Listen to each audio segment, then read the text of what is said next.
Right, so I have been digging up some bananas. I know it's not really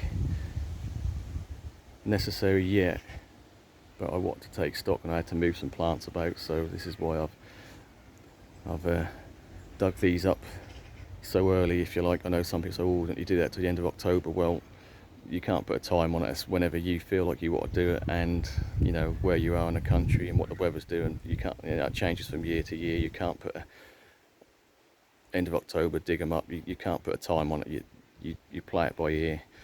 But anyway, so I've got a selection of bananas here which I've dug up. So we've got a sort of green onset. We've got some small Musabashi which have been struggling. Still alive but struggling. So I dug them up because they're going to be too small to survive the winter. We've got the golden lotus bananas here.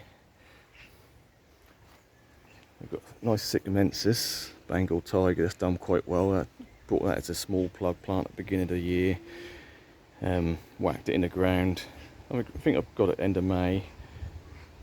Whacked it in the ground. It's only, well, it's in a previous video, but it's quite a small plant, and that has put on a decent amount of growth and got some nice markings on it. And it's actually got a couple of pups around it as well. Got one here, and there's another one which is just under soil level. But I did do an experiment. This one was in the ground, and the one next to it has been in a pot all summer. Quite a decent sized pot, fed and watered, but put out a lot of leaves, but didn't put any height. So in the ground we've got a lot more height. In a pot we've probably got a slightly, well, no, it's not thicker. So it's just a lot shorter, and the leaves are a lot smaller as well.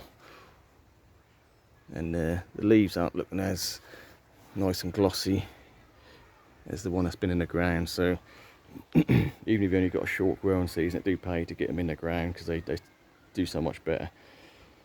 Right, so these are all pot bananas. Obviously we've got some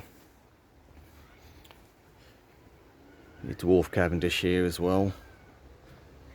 They're in pots. They're the only ones that are going to come indoors. All the rest of these potted bananas, along with, we've got a Ensete Morellii here. I've dug these up early so they can recover from the root disturbance, and I did cut a few leaves off these, but the idea is that they'll establish in the pot and we'll keep them semi-dormant in the summer house, so that they might kick out an odd leaf here and there, but we'll keep them fairly dry, and they'll just tick over until springtime temperatures start kicking in, and then they're in a reasonable sized pot, and they can just take off, and I can get them in the ground shortly after. So there's a selection of the bananas and what I'm planning to do with them. So like I say, other than the dwarf Cavendish, everything else is going to be kept on the dry side in the summer house, just dormant or semi-dormant, and that's the plan with them. And you might say, oh well, golden lotus banana's hardy and Sycamhensis is hardy. Well, they can be, but these were already in pots, the lotus bananas. But the one I dug out, the Sycamhensis, was in the wrong place. That is a bad call by me. I put it underneath a palm tree, and that obviously started hitting the palm tree, and that weren't going to be a good position for it because they'd be clashing and splitting leaves. So that'll be dug up, well, it is dug up and overwintered, and then we'll find a more suitable position for that next year.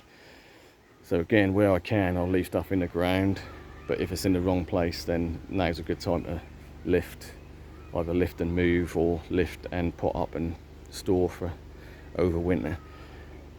So that is the plans for a selection of the bananas.